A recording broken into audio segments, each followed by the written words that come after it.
তো একটা গল্প বলছি, গল্পটা মন দিয়ে শুনবে। দুই ব্যক্তির গল্প। তো এক ব্যক্তি ছিল অনেক গরিব, সে মাছ ধরে তার সংসার চালাতো।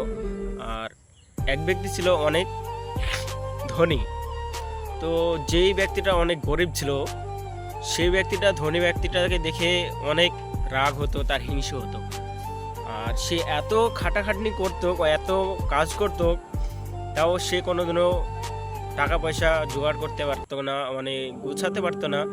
আর ধনী ব্যক্তিটা অনেক টাকা পয়সা করে ফেলেছিল, তাই দেখে গরিব ব্যক্তিটার অনেক হিংসা হতো। তো হঠাৎ একদিন যেই ব্যক্তিটা ধনী, সেই ব্যক্তিটা ব্যবসাতে অনেক লস খেয়ে যায়। আর এতটাই লস খায়, সে একদম যে ব্যক্তিটা মাছ ধরে প্রত্যেকদিন খেত, সেই জায়গায় চলে আসে। তার টাকা পয়সা সমস্ত লস হয়ে সে ব্যবসা বাণিজ্য ছেড়ে সে এখন পথে নেমে পড়েছে।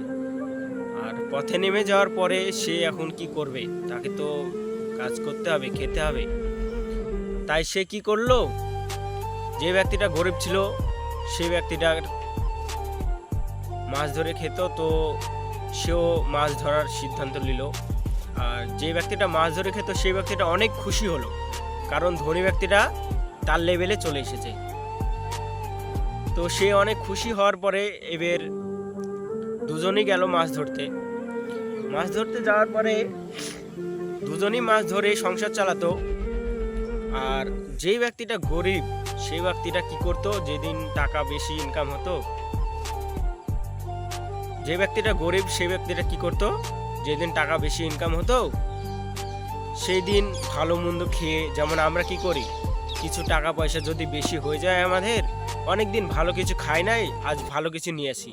অনেক দিন ভালো ড্রেস পরে নাই, আজ অনেক ভালো ভালো ড্রেস কিনে নিয়ে আসি। এটা করি আমরা, এটা হচ্ছে সব থেকে বড় ভুল করি আমরা। তো গরিব ব্যক্তিটা এই সব করে খাওয়া দাওয়া করে সব টাকা ফুরিয়ে ফেলতো। আর যেই ব্যক্তিটা অনেক ধনী ছিল কিন্তু গরিব হয়ে গেছে, সে ব্যবসার কারণে লস খেয়ে, সে কি করতো? সে অনেক টাকা যা হতো তা কিছুটা খরচা করতো তার সংসারের জন্য, আর বাকি টাকাটা গুছিয়ে রেখে দিত। এরপরে কিছুদিন পরে তার কাছে অনেক টাকা জমে যায়, এবং কি করে সে সেই টাকা দিয়ে আরেকজন একটা লোক রাখে তার সঙ্গে মাছ ধরার জন্য। আর গরিব লোকটা কি করে? সে একাই থেকে যায়, একাই যা মাছ ধরে। আর ধনী ব্যক্তিটা কি করলো? সে দুজন হয়ে গেল। এবার ও তো মাছ বেশি পাবে, ওরা দুজন হয়ে গেছে, একা একা আর কত মাছ ধরবে? তো এই করতে করতে ধনী ব্যক্তিরা আস্তে আস্তে একজন দুজন করতে করতে একটা টিম বানিয়ে ফেললো, অনেক বড় টিম। আর সে লাস্ট পর্যায়ে কিছুদিনের মধ্যে সে এলাকার সব থেকে বড় ব্যাপারী হয়ে উঠলো, মাছের ব্যাপারী।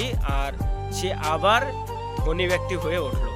আর গরিব ব্যক্তিরা সে আগে যেখানে ছিল সেখানেই থেকে গেল। কেন? দুজনেই তো কাজ করতো না, দুজনেই তো একই জায়গায় নেমে গেছিল। তো সে ভুলটা কি করেছে? সে যত টাকা ইনকাম করেছে সেটা সঠিক কাজে লাগাতে পারেনি। যত ইনকাম হয়েছে সেটা ও ভালো মন্দ খেয়ে, ভালো পোশাক পরে ফুরিয়ে ফেলেছে। তো আমাদেরকে এইগুলো করা যাবে না, আমাদেরকে একটু মেনে চলতে হবে। আমাদের কি করি? লোকে গাড়ি কিনছে বলে আমরাও শখ পূরণ করতে যেয়ে আমরাও গাড়ি কিনে নিই কিস্তিতে। তারপরে কি হয়? আমাদেরকে EMI ভরতে হয়, বাড়িতে তখন নুন আনতে পান্তা ফুরাই। আর লোকে কি করলো সেটা দেখে লাভ নাই ভাই। এখন তুমি একটু কষ্ট করে যদি টাকাটা জমিয়ে রাখো, সেই টাকাটা আস্তে আস্তে বাড়তে থাকবে। সেই টাকা দিয়ে একটা ব্যবসা শুরু করো, অনেক কাজে লাগবে। তো এখন 2 পয়সা হয়েছে বলেই যে তুমি সেই টাকাটা ফুরিয়ে ফেলবে, সেটা না। সেই টাকাটাকে 10,000 টাকা যদি তুমি গুছাতে পারো, সেই 10,000 টাকাকে তুমি 20,000 টাকায় বদলাবে কি করে, সেই সিদ্ধান্ত নাও।